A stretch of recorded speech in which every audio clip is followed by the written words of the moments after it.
This is about you forging your metal. It is an intentional thing. If you want more happiness, if you want more resilience in your life, if you want to go through life with a better mood, more positivity, it doesn't happen by accident. It has to be done on purpose. You have to forge your metal. This is the Mental Mettle Podcast, where we explore how to forge mental toughness and resilience in every aspect of life. Welcome, I'm your host, Coach Matt Thomann. I'm an ICF certified professional coach with a background as a teacher, basketball coach, and athletic director. But my journey took a dramatic turn in 2020 when I survived both cancer and a stroke. Those experiences shaped my mission, help others grow stronger in every facet of life. Today, I work with athletes, coaches, educators, and anyone who believes that positive mental health is both achievable and a personal responsibility. This podcast is dedicated to helping listeners develop a positive version of toughness, one rooted in resilience, focus, and growth. Whether you're looking to excel on the field, in the classroom, or in life, this is your space to learn, grow, and take action. Join me on this journey, and together, let's forge your metal. Hello, metalheads, and welcome back to the Mental Mettle Podcast. It's your host, Coach Matt Thomann. And I don't know about you, and it's my business and the sort of things I look on social media and stuff, but my feed, my Twitter, Facebook, TikTok, all those things, it is inundated with experts telling me what I should be doing, especially around what I should be doing for my health and my mental health. And I'm all for it. That's my job. That's my business. Again, I think that's why my feed is full of it. But it's daunting. There's so many things that I read, I hear about, that I see, that it's like, oh, I should be doing. The list it feels like it's never ending. I should every day be doing gratitude exercises. Apparently I should get in the sauna and the ice bath every day, even for my mental health. I should practice like 30 minutes of grounding, taking my shoes off and walking around on the ground. I should practice visualization. If I want things to happen, I need to spend time visualizing. I need to spend even more in my religious life. I need to spend even more time in prayer and devotion and biblical reading. And I need to practice breath work. It's supposed to really help. And I need to do meditation and mindfulness at different times of the day. I need to do volunteer work. That's supposed to be great for my mental health. And then I need to be journaling all these things, all about the gratitude, the intentions, the affirmation, the acknowledgments, all those things I'm supposed to be doing. They're supposed to help my mental health.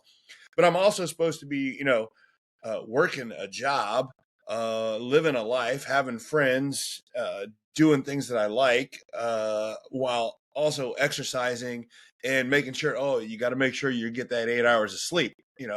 There are not enough hours in the day to do all those things that different people tell me that I'm supposed to do.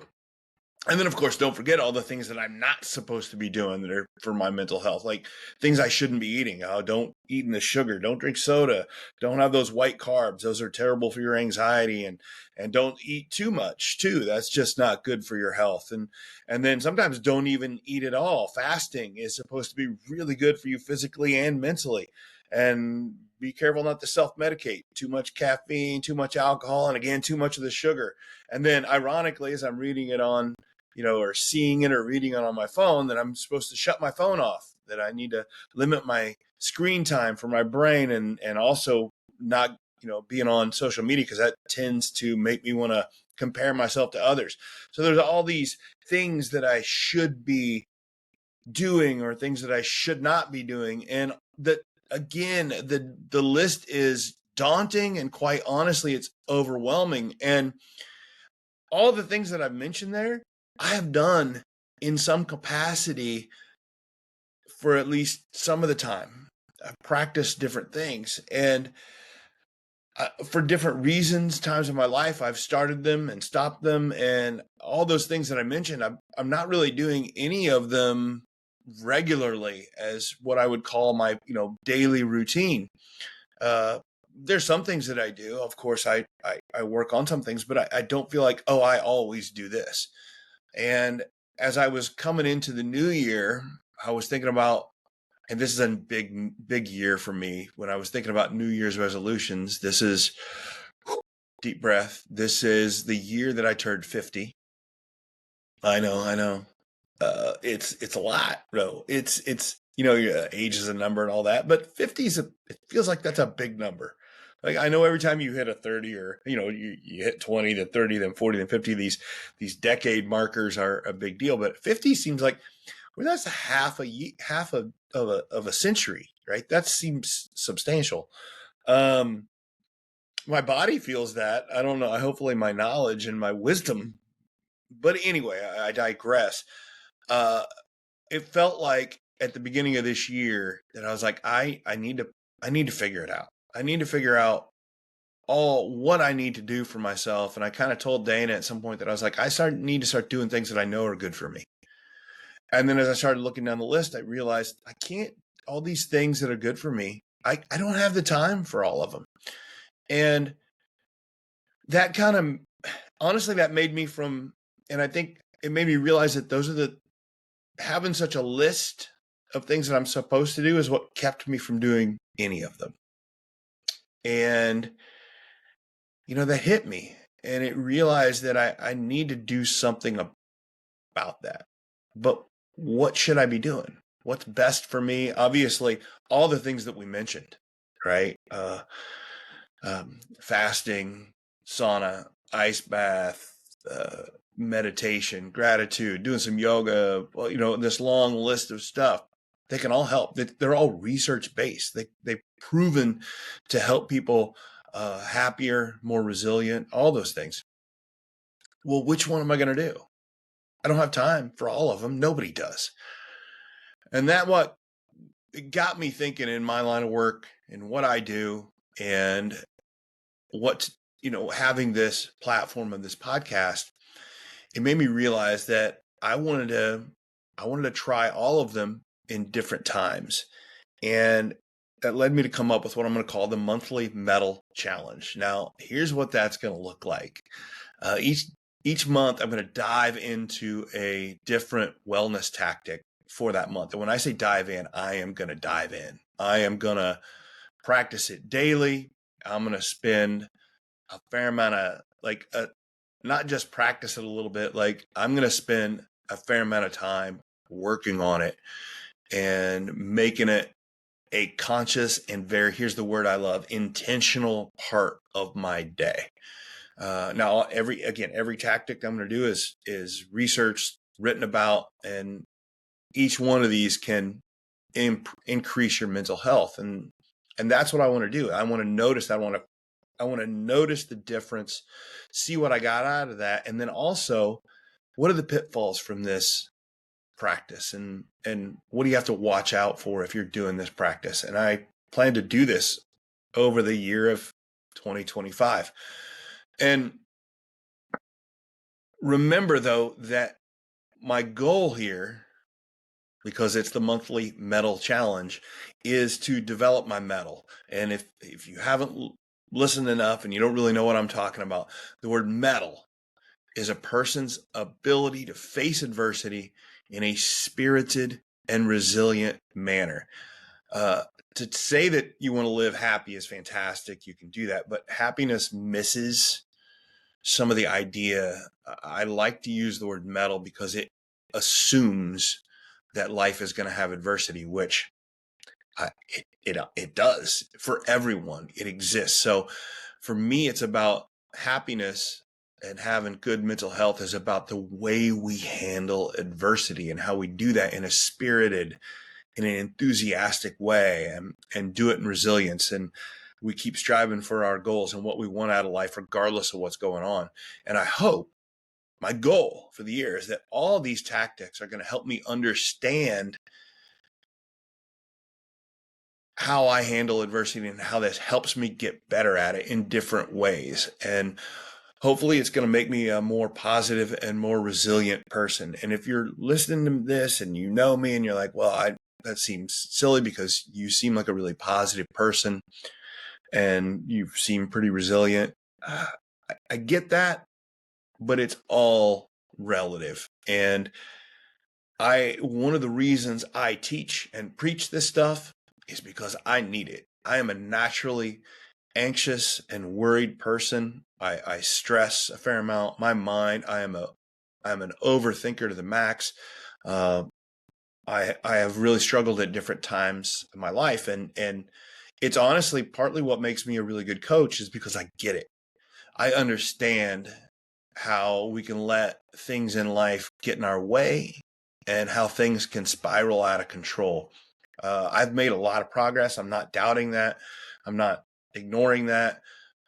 This is especially since, around 4 years ago after my stroke and having, some serious PTSD about the stroke and not being able to speak and write and it's understandable, but I've made a lot of progress from that. And I'm, again, not discounting that, but there's no reason I can't get better at it. So I'm going to spend a substantial amount of time every day this year, and it's going to change what I'm doing every month. Because the thing is, all these tactics that we talk about, like if you want to see some benefit from it, you can't just do it one day. You have to work on it. So when I pick a topic and a tactic, we're going to dive into it for a month. And I say we because I want you in on it with me, and we'll get to that in a minute. But now there are things that I'm going to continue to do. I'm not going to forsake all other things that are good for my health and my mental health. Excuse me. I plan to continue to eat right. That's a non-negotiable. I'm going to continue to get good rest. That's a non-negotiable. I'm going to continue to read my Bible like I try to do every day. But again, I'm not the best at it.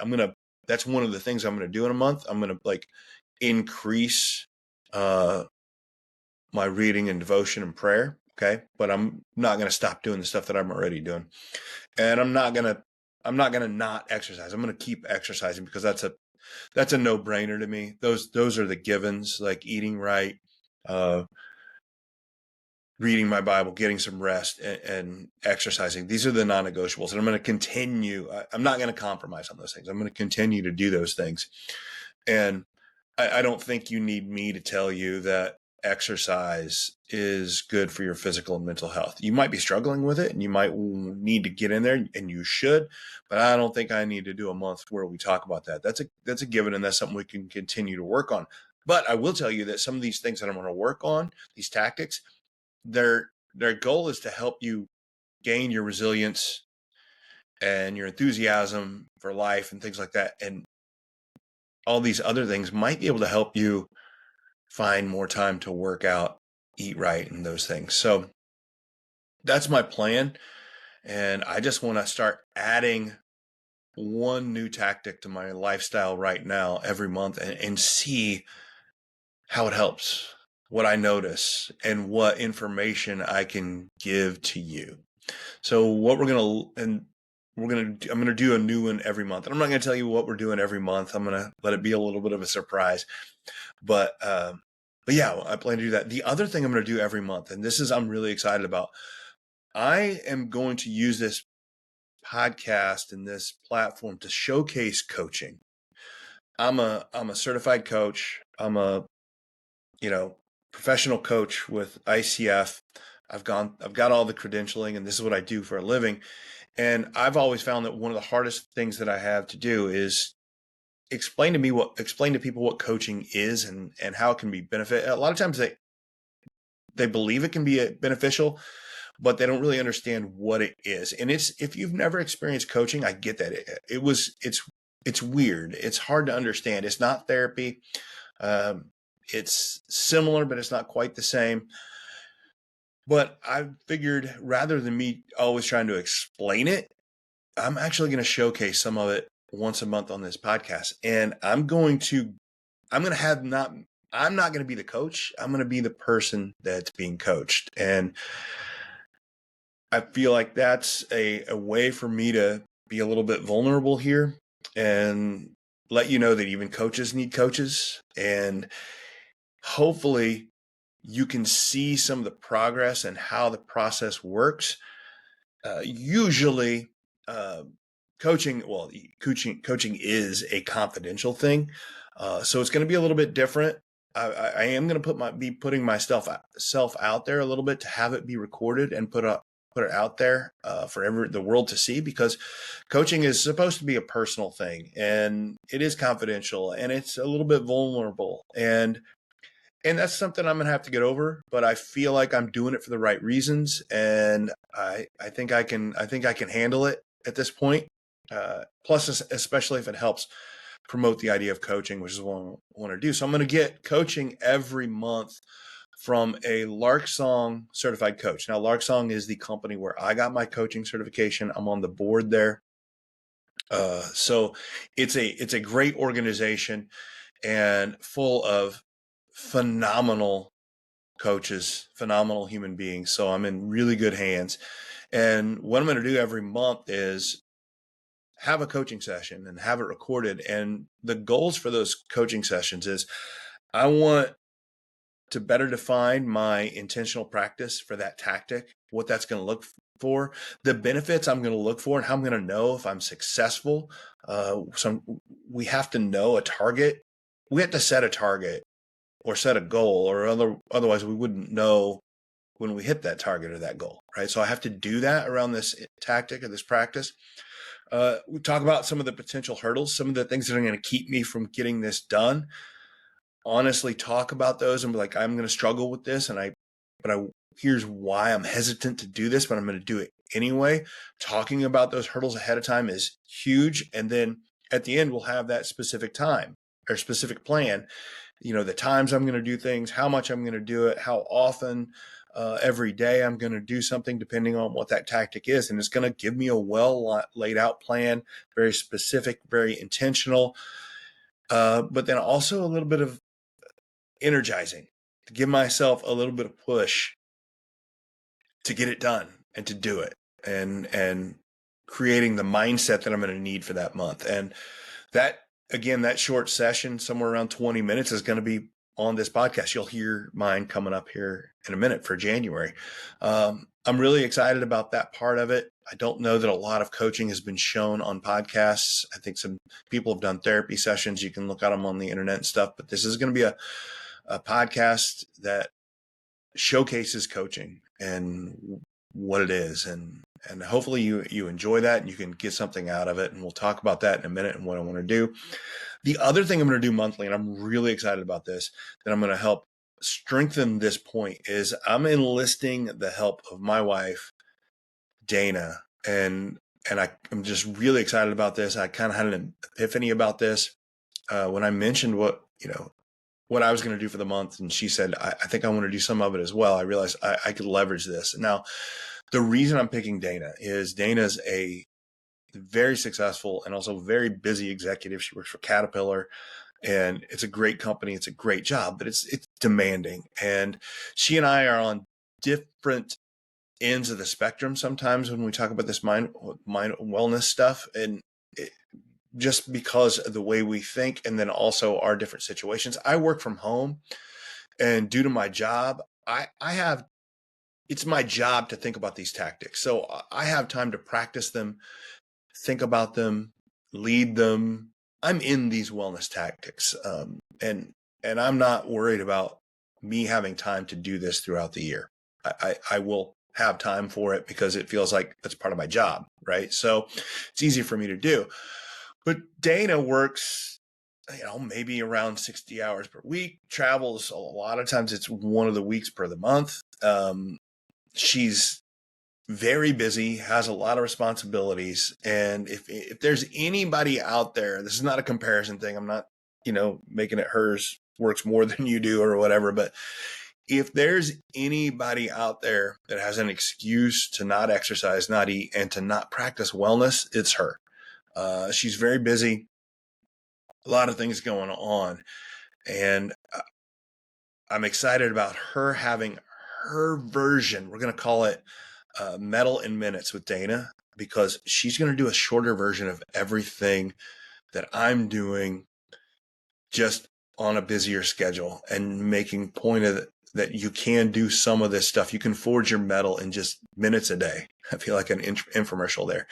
And the fact that she's busy should not be the excuse. In fact, that's kind of the point, isn't it? The busier we are, the busier we become, the more likely we need some of these mindfulness tactics. So I'm really excited about that part of it. So for each month, you're going to hear a new tactic that I'm going to be practicing.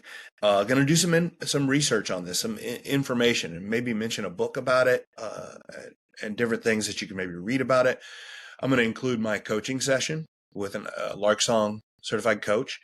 And then we're going to share my intentional plan, what I want to do, what I want to get out of it. And then we're going to share the Mettle in Minutes with Dana. So it's going to be a lot about each tactic, how we can do it. And then my challenge to you as the listener is, as you listen to the podcast, as you get into it, practice a version of this that fits your life and your needs. Practice it with me.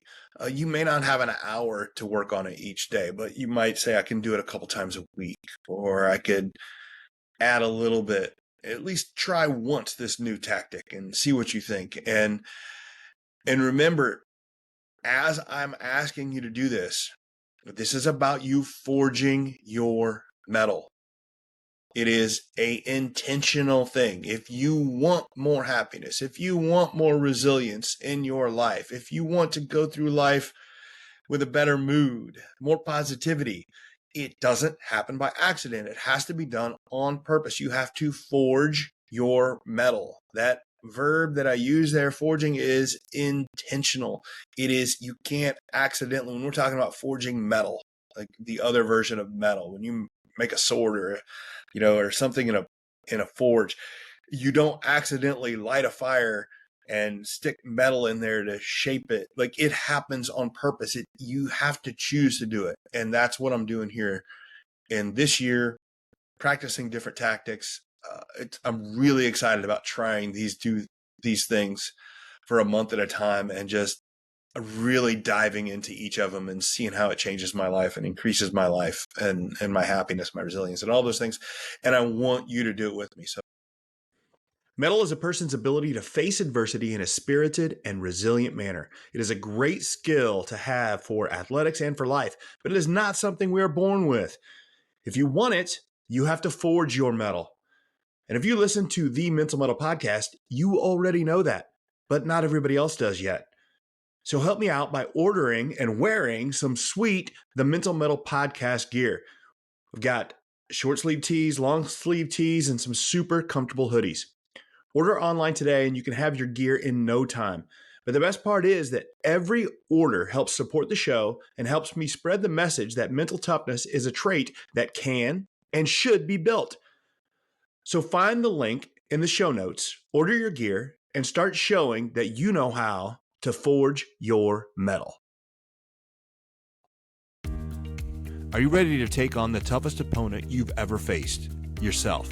At Mental Mettle Coaching, I work with athletes, coaches, and professionals who are up for a challenge and ready to grow. Through individual coaching, group coaching, and professional development for schools and businesses, we'll help you build confidence, resilience, and a mindset that seeks growth. If you're serious about becoming your best, let's get started. Check out the show notes for my contact information, and together, let's forge your metal. So now that we've got that understood and what the monthly metal challenge is all about, let's get into January and what we're going to do for January, what I'm going to do for January, what Dana's going to do, what hopefully you do. And the tactic is one of my favorites. I've practiced it some. I always preach it, but I want to do more. And that is gratitude. And gratitude is just, a lot of times we know it's a good idea, but it ends up being, I don't want to say an afterthought, but an afterthought. It's like, oh yeah, I should do it. And people say, oh, I do it, but they kind of do, they kind of don't. And I think that one of the things that I want to show is that we could do more. And the reason I started with that, and I've got a couple quotes here. If you're following me on YouTube, you'll see the screen. If not, you can jump on there. You can just listen. But there's a couple quotes that I have on here, and the first one is and you've probably heard me talk about it here on this podcast, and that is by a Roman philosopher named Cicero, and he said that that gratitude is not only the greatest of virtues, but the parent of all others. And when you dive into that, it's pretty powerful.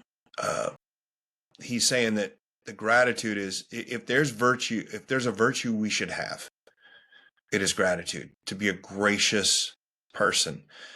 And I believe there's a lot of reasons he's saying that. We're going to get into some of that and what Martin Seligman, the father of positive psychology, has to say about that. But I think that if gratitude, graciousness, thankfulness is one of your virtues, it helps you be a happier and more resilient person. And I think that connection there's more there than people what they want to think. And when we think the word resilient, gritty, things like that, we don't necessarily equate it to gratitude. But gratitude is a great way to develop those things, that grittiness, that resilience. So much so that Cicero says that not only is it the greatest of virtues, gratitude, but it is the parent of all others. So if you have other virtues you want in your life, whatever they are, whatever virtues you're searching for, you can't get it without gratitude.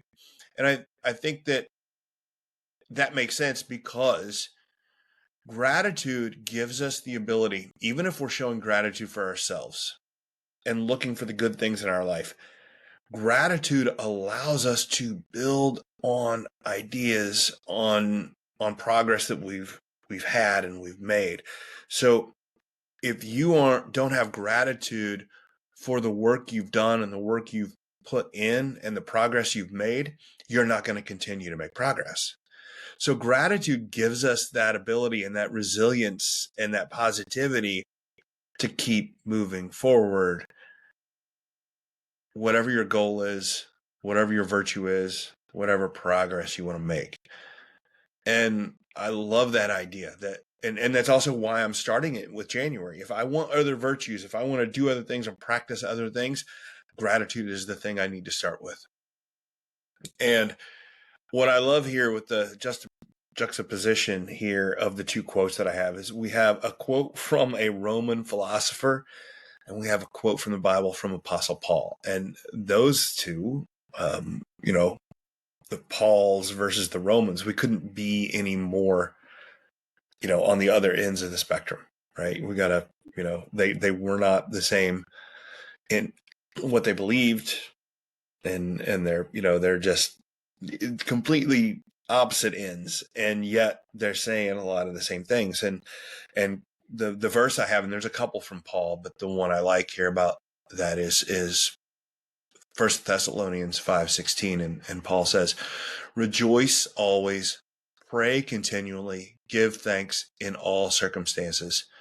Now, when you take that out of context, it's like, okay, sure, Paul, sounds like a good idea. It sounds like a regular Bible verse or whatever, but you have to put some context when you read some of the things that Paul says. And if you're not a biblical scholar, if you don't pay much attention, Paul wrote a lot of his works in a Roman prison, right? Paul went through it. He was chained up. He was sick. He was beaten. It was just all these things. Like Paul, when we talk about facing adversity in a spirited and resilient manner, Paul had mettle. And when he talks about rejoice always, pray continually, and give thanks in all circumstances, he means all. Paul has seen all circumstances. he's seen them. He's been through it. So when you say, I've had a bad day, I don't feel like practicing gratitude, save it. Okay. Paul had worse and came out the other side and still saw the good in it. So those are the two quotes I want to base off of and why I want to practice gratitude. I want that kind of resilience. I want that kind of grit, that I want that kind of mettle, that to know that gratitude is going to help me get there. Gratitude is going to help me guide me along the way. And it's the thing that's going to keep me going and keep me doing these things. And then also the next piece of information I've got is from Martin Seligman, and a lot of the stuff that I have from him is I've mentioned him on this podcast before, and I just said he's the father of positive psychology. A lot of this stuff is based off of his work. He's done extensive work on gratitude, happiness, all those things. And some of the things that he says about gratitude and why it's important. First, he says he's shown that his research has shown that gratitude increases positive emotions like joy, happiness, and optimism. So if you practice gratitude, all the positive emotions in your life are going to be increased, while simultaneously it lowers levels of depression and anxiety. So if you're feeling depressed, if you're feeling anxious, it's going to be lower those levels. And then he also talks about how it gives us greater resilience in times of tribulation, facing adversity. So I took some liberties there, and the way he said that and how it gives us greater resilience in tribulations. And if you notice, grit, I like to say that grit stands for that. Grit is GRET, greater resilience in tribulations. And to know that that's what I'm after. I'm wanting that mettle. I'm wanting that grit. It comes from gratitude. That's what we're doing. That's what we're looking for. And to know that this is what I'm shooting for, that's the goal.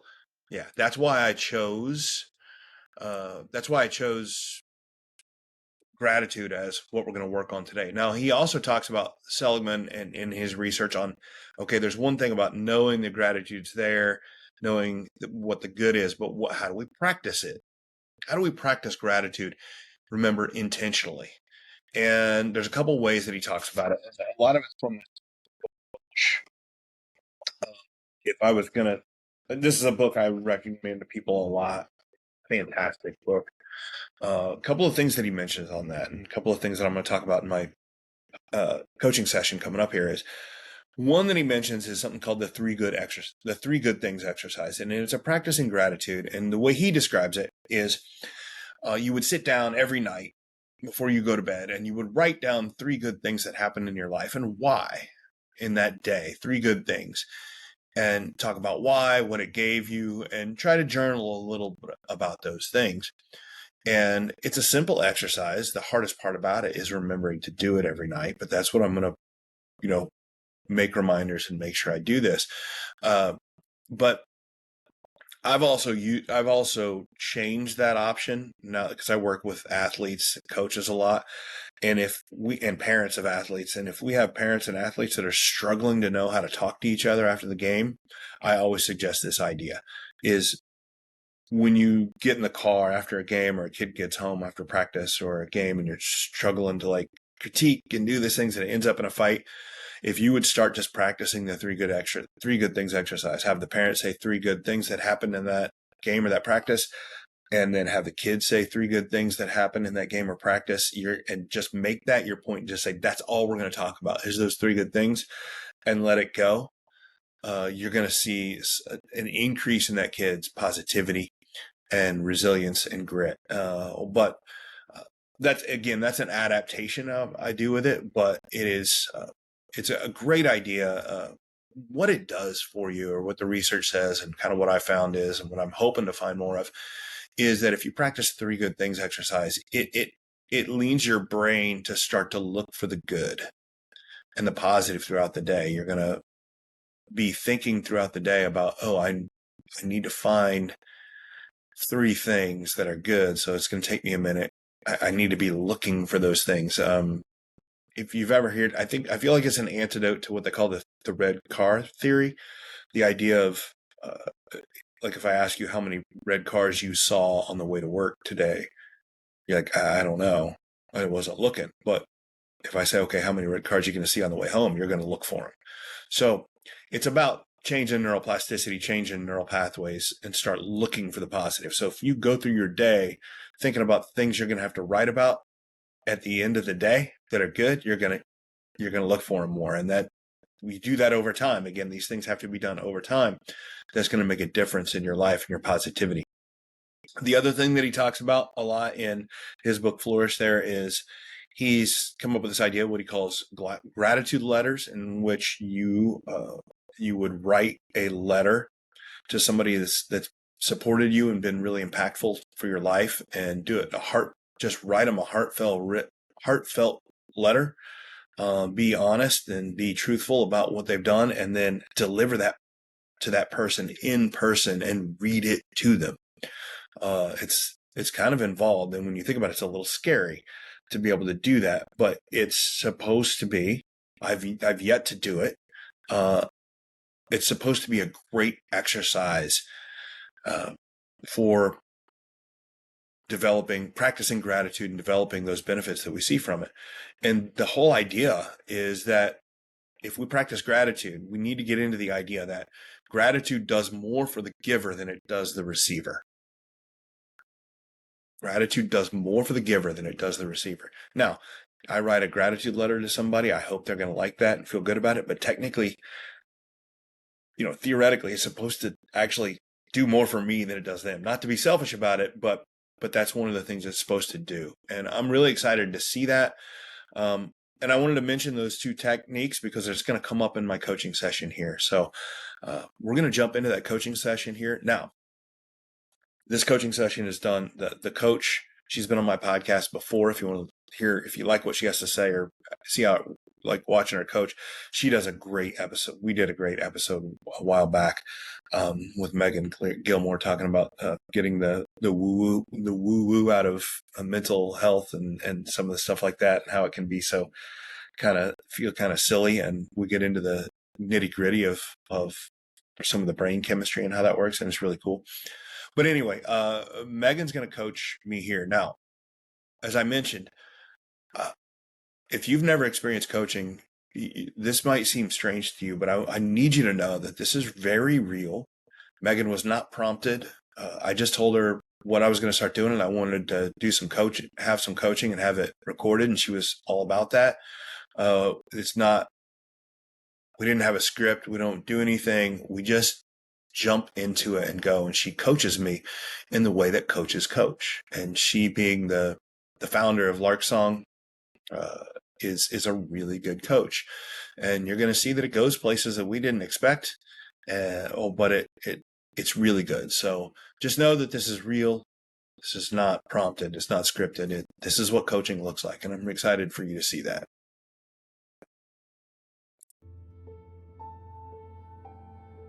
What could you achieve if you had unshakable confidence?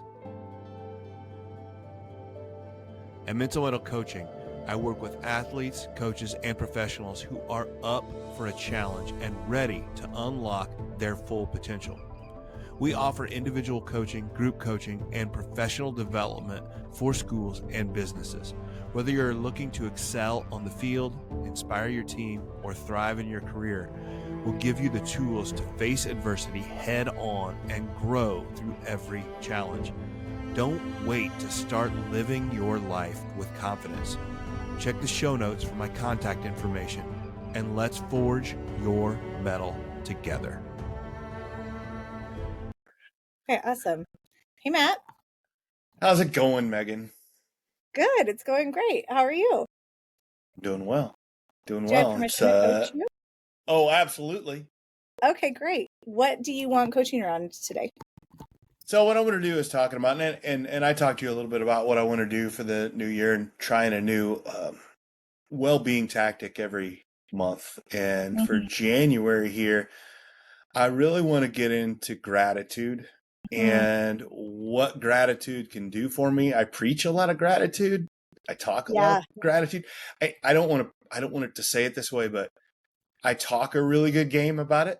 But sure. at times it's like, hey, I should probably do a little bit more gratitude, all on the ideas of, as you know, Seligman really well, the idea of how practicing gratitude actually can help you build resilience and Too. positivity. And it's such a weird idea for me. Mm-hmm. For a lot of people, I think that practicing gratitude can make you more mentally tough. And Yeah. I want to do that. I want to become even more mentally tough through gratitude. And I want you to help me coach me through some of that on what that's going to look like, how am I going to know I'm getting there, and Mm, you know, the A to B, like how do I know that it's working? awesome. Okay, so let's start with that resiliency and positivity and the mental toughness then, since that's your measuring stick of Mhm. is this working, is this not working? Where do you want to be around that? Like where do you see yourself growing into? Yeah, I think I've had some experience with some tough things in my life, and I've Mm-hmm. come out the other side okay. Mm-hmm. And knock on wood here, things are going pretty good for me right now. Okay. Like I don't have, I don't, I'm not dealing with cancer and my stroke is pretty Right. much, I'm good there. I need to be able to find resilience in daily pursuits in the sense Really? that like, hey, maybe I need to get up, get going a little bit harder on getting workouts out Yeah. and like getting the work done, So what getting my motivates book, you? like even getting my book written that I'm working on. Ah, You know, all these okay. things, like they're hard things to do, but they're not hard things that I have to do, but you still need resilience to get them done. Got you. So I'm hearing something behind what you're saying and want to throw it out there and then you adjust it back for me if it's not right. Okay. So I'm hearing that you have developed a sense of like mental toughness and resilience because of some really challenging experiences in your life, and that's helped you value it quite a bit. And now it's not about necessarily overcoming this mountain of an obstacle in front of you. It's more about these daily obstacles. But so is that right? Are we checking? Well, yeah, when I was recovering from my stroke, I didn't have any option. It was like I couldn't hardly talk and I Right. couldn't hardly read. So it's like, oh, I need to like, let's like this need done, right? It's Right. like, and now it's like if I don't, well, because I'm a business owner of one, right? Yeah. My employee Christmas party is me and me, right? You know Right. what I'm saying? I do. Like Yeah. so You're if so, it's like I have to, the only person pushing me is you. to grow the business, write my book, and do all these things is me. Mm-hmm. Mm-hmm. And it's not exterior circumstances that are driving me. I need to drive myself. Right. And Yeah. and I know that's going to take resilience to get that done. Yeah. What motivates you to drive yourself right now? Uh, I think you know me well enough to know I'm an Enneagram 3, which means Mm-hmm. doing like You want to be accomplishing things. successful. I want to Okay. be successful. I want to be Okay. successful. Yeah. So is gratitude almost like if you're not doing it, you're not being true to who you say you are, you're not being successful at what you say? Oh, that hurts when you say that, right? Wait, Because it's way too truthful. okay. And I'm not saying I'm not a gratitude person, and I don't say thank you, and I don't practice it some. Yeah. But it's like I work with it. I'll probably work with an athlete one or two a day where it's all like, hey, you got to practice gratitude. You got to practice gratitude. And if they came Yeah. back to me and they're doing the level I'm doing now, I'd be like, hey, you need to like, let's go. So you're Right. seeing like a level of dissonance or like being incongruent with yourself, like what you know to be true, what you know the research says about gratitude, what you're telling your clients to do, but you're not practicing it in a way that feels Absolutely. meaningful and I, intentional. I told my wife the other day that what I want for myself in 2025 is I want to just do the things that I know that I should be doing. Okay, great. And so And gratitude is definitely one of those. one of those things that you just know you should Yeah. be doing. Yeah. So what's holding you back? What's been holding you back from doing it? It's always the worst question because it's I like know, it kind just of sucks, doesn't it? it dives in and it just hits. I don't know. I, I I have not figured that out yet. I think that if we're talking about like the gratitude letters, because that's one of the things I Oh, want okay. to do that Seligman does. Okay. It is okay. So doing the his three good things and doing gratitude every night and just Mm-hmm. saying things you're thankful for Yeah. to my wife, or even if I write it down. Yeah. I feel like that's kind of like on Thanksgiving when everybody walks around and says one thing they're thankful Oh, like for, it and feels it's kind of cheesy. like it's cheesy, but it's also easy, right? Yes. Yeah. It's not. But if I were to start doing these gratitude letters, Yeah.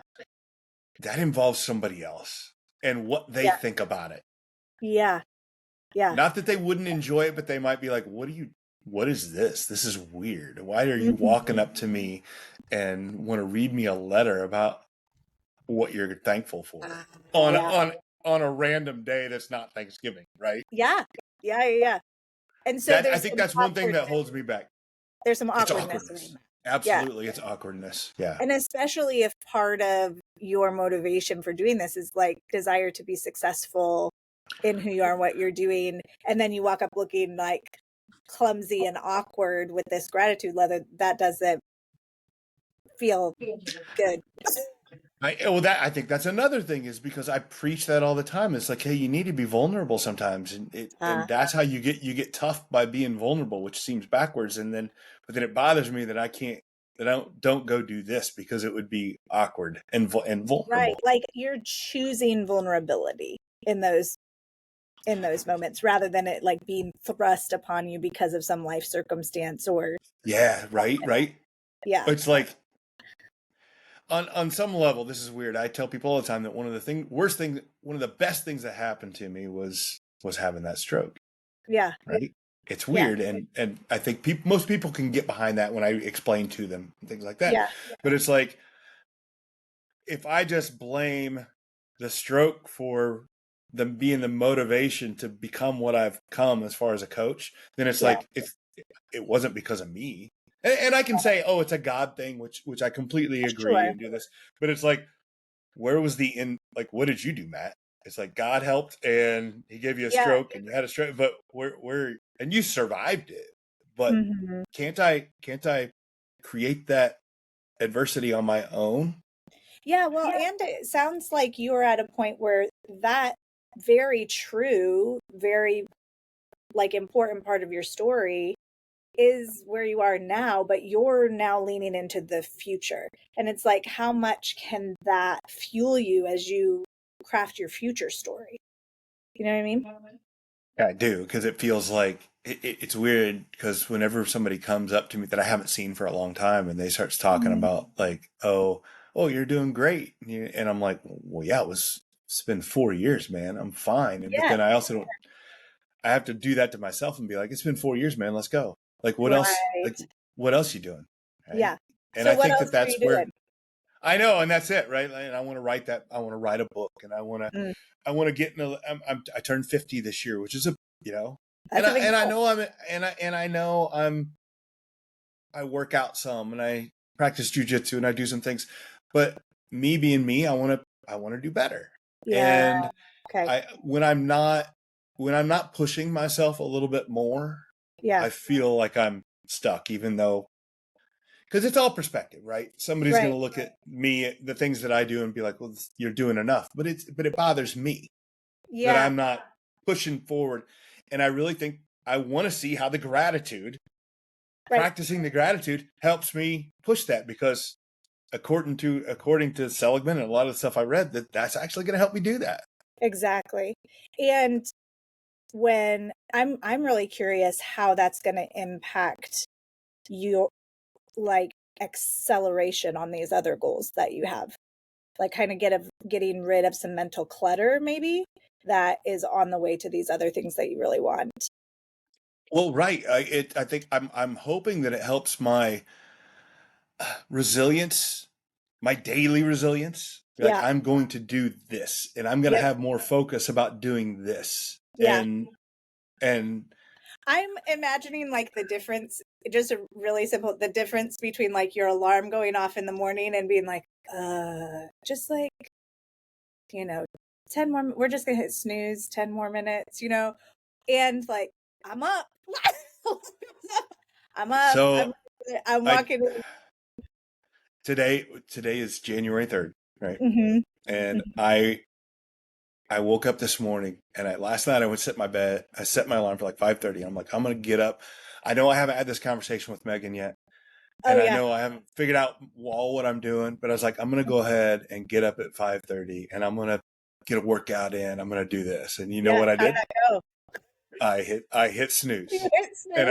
I just hit snooze, and I'm like, Yeah. and as much as cool as nice as it feels to just hit snooze and get an extra 30 minutes of sleep, Yeah. once I get going, I'm like, why didn't I get going? Right? Yeah. What? And then that bothers me. Yeah. Well, you kind of disappointed yourself. You I disappointed yourself. do. It does. Yeah. Yeah. Do And you? that's the little bit of resilience that I want to be able to have at 5 a.m. to get up and get going. And I've done it before. I've been pretty good at it, but I'm out of that habit now, and it's hard to get back into it.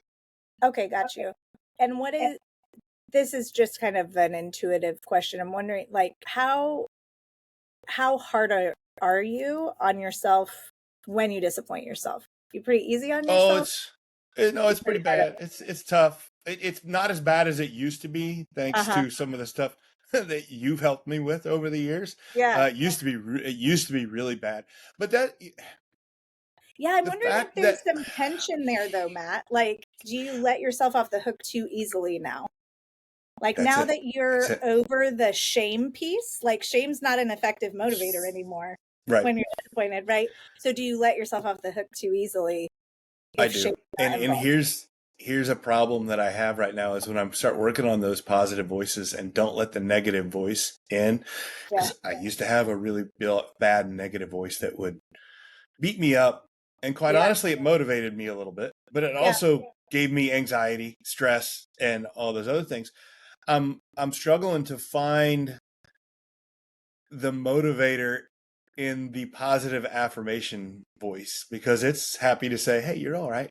You're Yeah. cool. You're Oh, good." okay. So yours is your positive. Okay. Yes, but don't you have one that's kind of competitive too? I Like do. what's your positive affirmation voice like when you're jujitsuing? Yeah, well, it's different now than it used to be, and that's the thing. It's Okay. like when I use I that's what I found out as I've gotten older is that my competitive voice was Yeah. very negative, Oh, and so now it's a struggle for me to find be like as a be driving one. it's hard it's harder for me to be as competitive now Yeah. that I'm more positive, and that's I hate You know saying what? that, but it's Yeah, I think that's really common though, because a lot of times when we lean into the positive voice, it's actually kind of a soothing positive one. It's one that like calms us and focuses us and gets us out of that kind of fight or flighty thing that happens in us. And it's hard to connect to the drive, like the positive drive voice and have it be authentic. And I'm wondering if that, I don't know, there's part of me that really wants that for you. Like, because I think without it, it will feel, doing this stuff will feel a little like cheesy, maybe mm-hmm. not even like masculine, maybe, you know what I mean? And so Oh, I agree. I want the I drive in it for you. I do too. I want, and this is so applicable for me and what I do because I work with so many athletes and coaches where I try to be like, hey, that negative voice is not helpful in the Yeah. long run. Yeah. You But still like I to have win. I know, Yeah. but I do, but not as much as I used to. It's Okay. weird. How? Like it's because I know that there's so many other things beside winning. That are And your important. but I do know that the competition is against yourself, and that's Okay. where maybe I'm not as competitive towards myself as I need to be, and I've got to find a way to do that positively. Okay. Yeah. So that's a thing maybe to work with a little bit, is finding like a healthy, positive way to compete with yourself. Mm-hmm. And I'm also wondering if there's some kind of, what would it feel like to win at this gratitude tactic? If I, so this Seligman thing where he does the letter, the gratitude letter. Yeah. I mean, that's just something you do once in a while. And I'm thinking, why can't I do one a week in January and do Yeah. and do the whole visit? Like I'm Yes. doing, write the letter, do 4 different visits. And Mm-hmm. then on top of that, also do, like, don't just say my top 3 good things, but actually journal them every night. So Yes. like if I'm, With no repeats either. You oh don't yeah, get any no, yeah, repeats. And that way yeah. it becomes more challenging. I think that would feel like I would do something. That would be like, I've got the rest of this month. If I'm doing 4 gratitude letters, talking to 4 different people in my life that have supported me and meant a lot to me, doing the visits, doing the whole thing, and then every night journaling about gratitude, 3 good things every night with no repeats. And actually, like, if I were able to do that, I would feel like that's a win, right? That's Yeah. For your own integrity, for your own credibility, it sounds like. well, yes, but then also from what I read or what I'm supposed to, like, it's supposed to make me more, it's Right. supposed to make me more resilient. I Yeah. love how much you're trusting the process, Matt. And there's That's the whole also, point. I'm like, and it's going to do that for you, but there's also a part of me that like wants a trophy for you at the end, or like some sort of, you know what I mean? A t-shirt or a trophy, or you get to go and do this thing, or you know what I mean? I do. If you do the I, letters and visits and the 3 good things every day. yeah, I don't know what that is, but I like it. I like Okay. the idea. I like the idea of doing it Okay, great. and having and feeling like I don't know. I don't need a reward, but it's kind of But we nice. kind of do. We kind What of we do. kind of do, right? If we Yeah. have a reward and support and accountability through the process, we're 5 times more likely to achieve our goals, right? So, Right. while it might seem like I don't really need it, I trust the reward in the process itself. That will probably be true, but I bet you'd be even more satisfied with yourself, feel even more successful if you had like a resonant reward at the end that felt like you won. It does that. That's, yeah. I agree that if You're just not sure that's what a it is. struggle. It's weird. I don't know what it is, and then it feels Yeah. that's the part that feels um somewhat made up to me, right? Like Yeah. most of the rewards that I've gotten in my life have been, it's like I'm not creating the rewards, they exist, right? I go And win a you're medal, going, I win a game. They're yeah. not my own. They might, like, if I were to, I could go to a trophy shop and make a big trophy that says Uh-huh. gratitude champion, but it's like You could, that would okay, feel no. What I'm thinking is something like, you've got this book goal, right?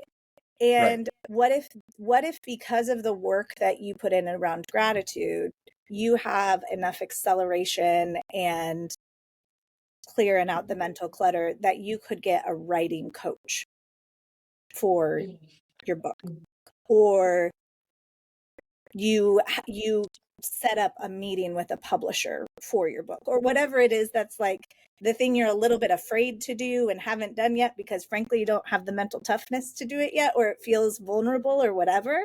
Like that could be the reward at the end. I don't know how you know that that's what I was thinking and doing Oh, and really? not doing, but it's like I do think that if I got if I were able to do this gratitude stuff, it would definitely feel like I was getting on a path of more scheduled, more Yep. like Like you're taking I'm yourself okay. seriously. Yeah. Yeah. Yeah.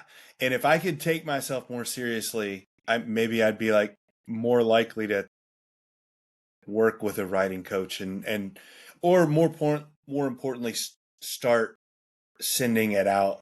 Mm-hmm. Yep. Definitely do something with my book that I haven't been doing that would Agreed. actually give it some legs. Yeah. Yeah. Go on a writer's retreat, talk with publisher, send in the proposal, whatever it is. You know what I mean? Yes. Yeah. Yeah. Or all of the above. Yeah, I think, but I do think I need to do this for this month. Okay. So we're at the end of the time we wanted to spend on this. So I'm going to ask you kind of our closing questions around, what's the insight for you that's come up because of this coaching? I'm excited about doing the gratitude, even though I knew what I was thinking about I was going to do. Yeah. It's given me a lot more clarity on why I want to do it. Something I've been hesitant to do, like those gratitude letters. Mm-hmm. If I can get those done, and if I can be consistent with my 3 good things every night, because I've done it before, but not consistently. If I can do this consistently for a month, I think I'll prove to myself that, okay, you can be consistent enough to accomplish the other goals that you have for the rest of the year.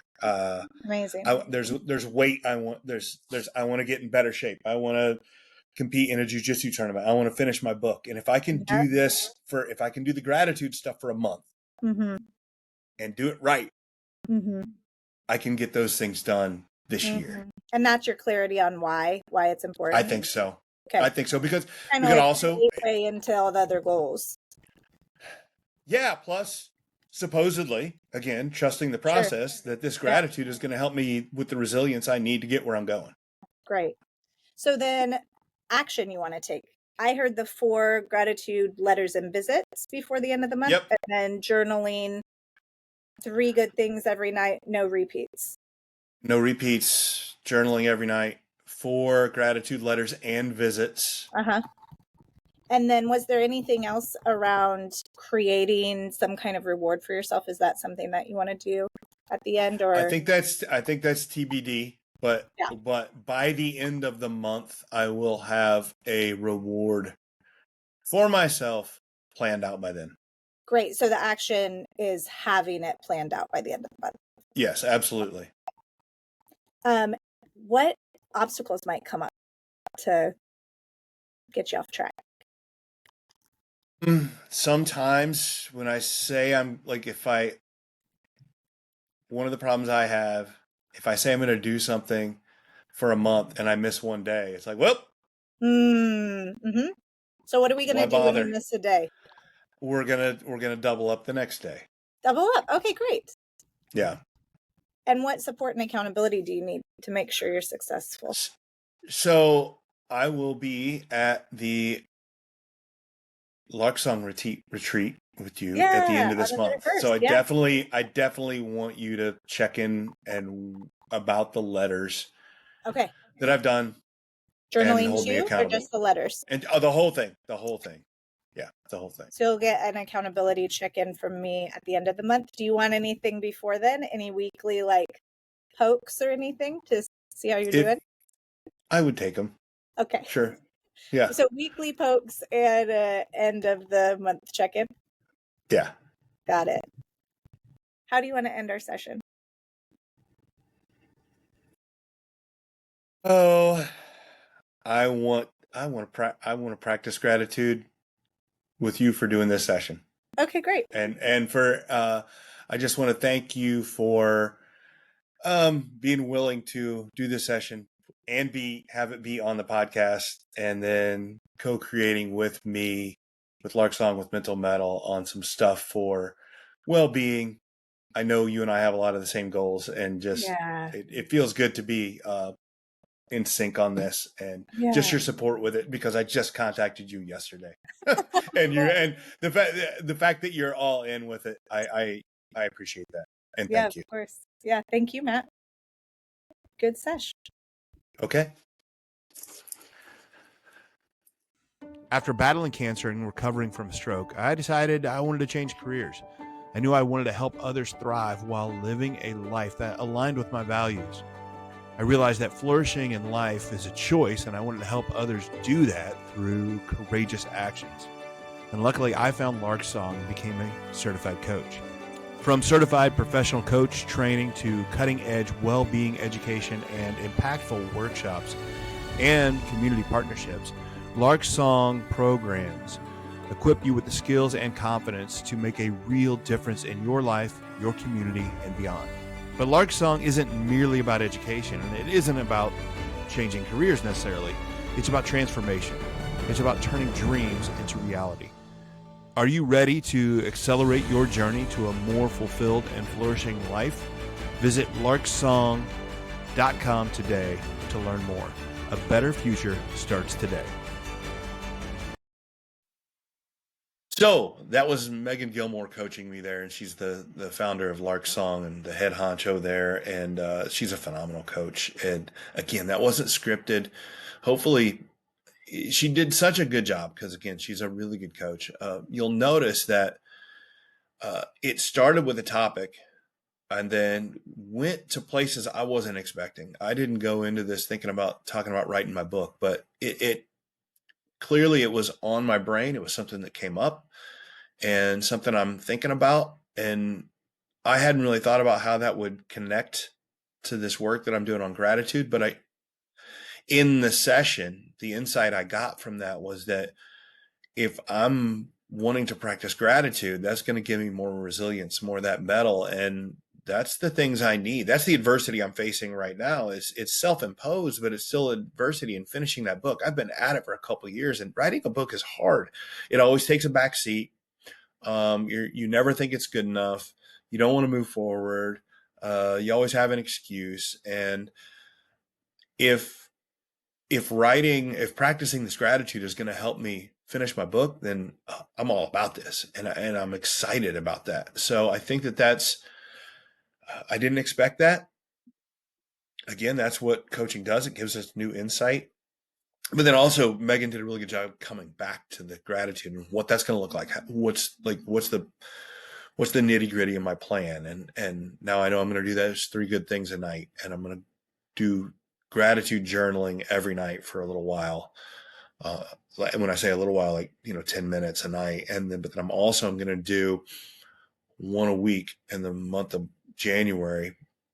I'm going to do a gratitude letter. I'm going to write it, print it, get a hold of the person I'm writing it to, sit in front of them and read it to them in person. I've heard about this gratitude letter. I've read all about it.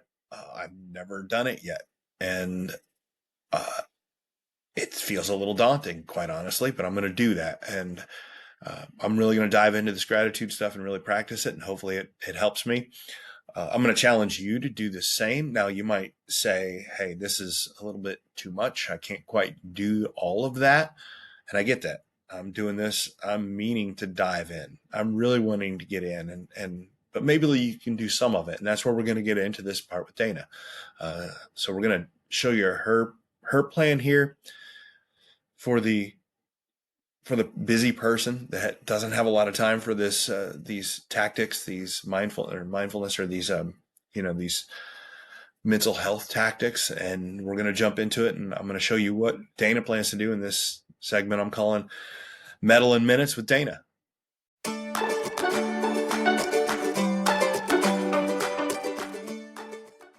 Okay, so here I am with probably the most reluctant person I've ever had on my show here, in my beautiful, gorgeous wife, Dana. And I appreciate her coming on. And it's her own fault because I asked her what she thought of all these things that I was going to do. And she said, I think it's really good. I'm going to do it with you. And I thought, well, then that's a perfect opportunity. So, and the reason we're doing this segment here, this Metal in Minutes, is I have time for this stuff. This is my job, working on this stuff with coaches, working with athletes. I'm always thinking about this metal, forging your metal, different tactics, trying them on myself, doing things. I always have time for it. Dana has a real job in the sense that she's pretty busy working for Caterpillar, spends a lot of time, travels quite a bit. And sometimes I think that when I'm explaining all these things and talking to people, they're like, well, that's great for him. He doesn't he has the time for that. And Dana doesn't. She does, and that's what we're going to prove here.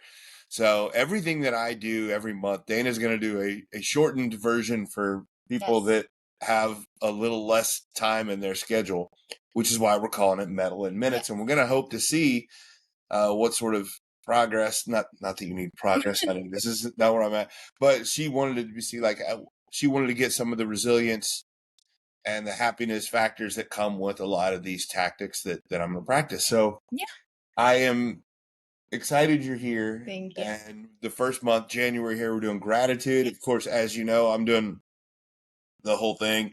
I'm doing 4 gratitude letters throughout the month, which means I got to write a letter, do a visit once a week to somebody, which is going to take a little bit of time.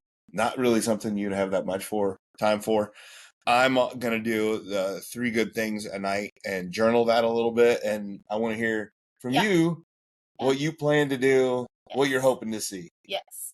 So my plan is to also journal or write out my daily gratitudes. I do mine in the morning. I've decided last year I kind of got into a routine of writing out my intentions for the day, and that really kept me dialed in. So I'm every morning kind of reflecting back on the day before and jotting down things I'm grateful for.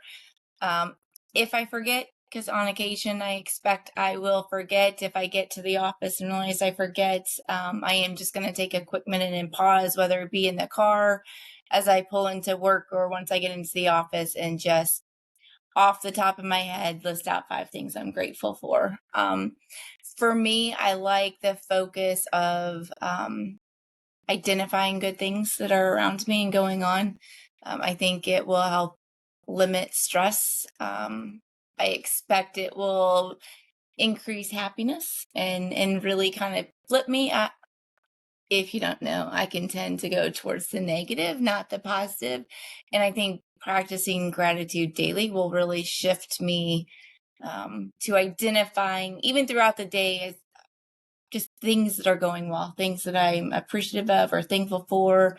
And I think it'll drive me to be more verbal in showing my appreciation, whether that be to you or to coworkers or whomever.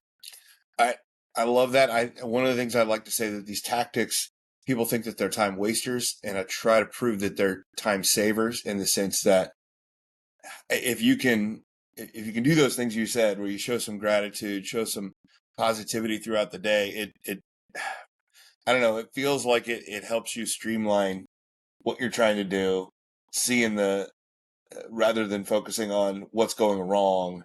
Yes. And get things done. I'm hoping we see that. Correct. Because I can go through my day and I could easily have 10 hours of back-to-back meetings, and I can just go from meeting to meeting, topic to topic, and then get overwhelmed with what else I have to do, what work I need to get done. And I believe this practicing of gratitude every day will drive me in meetings to identify the good that's going on, or see progression in myself, what I'm learning, or see progression in someone else, and show them that, tell them that. So I think it's really just, it's going to bring out the good that's going on, which there's a lot of good, but it's easy to ignore. Absolutely. So that'll be Mettle in Minutes with Dana. Hopefully we forward some of that metal in just a minute today, and then we will hear back from you in February. I'll give a little report on gratitude, how that's gone, and then we'll get into February. But I appreciate you coming on, Dana. Thanks, Matt.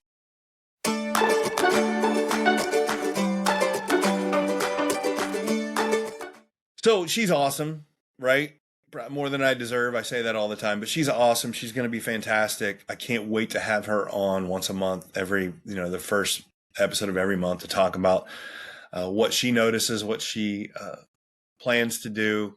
And of course, I'm going to talk about mine too. We're going to come back in February. We're going to talk about how gratitude went, and then we're going to get into the next thing, the next tactic that we're going to do for February. Now, in between then, we're going to have my regular episodes. I'm going to have coaches. I'm going to have athletes on. I've got some really good guests lined up, and I'm excited for 2025.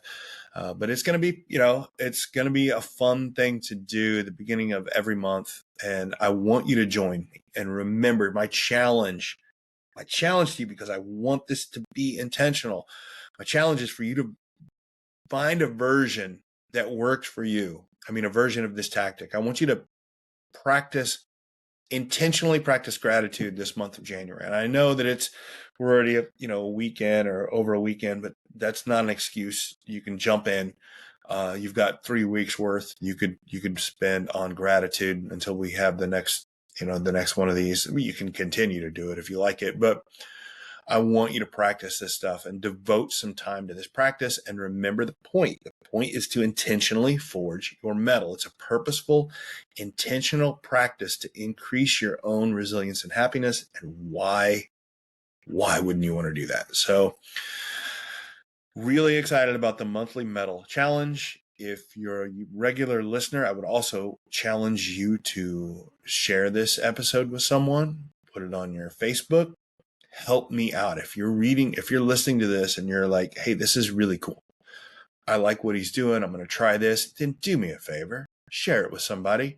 I want these practices to help people. And if you're at all interested, if you listen to some of what I talked about today and you're like, hey, or if you watch that coaching session, you're like, I kind of like that. I would like that for myself. I know somebody who, I know coaches. I'm a coach. Get a hold of me. I don't just work with athletes and teachers. That's mostly what I do. But if you are interested at all, get a hold of me. If you have an athlete yourself, a coach, a school district, I work with people teaching this stuff and doing this coaching with people, and we make progress.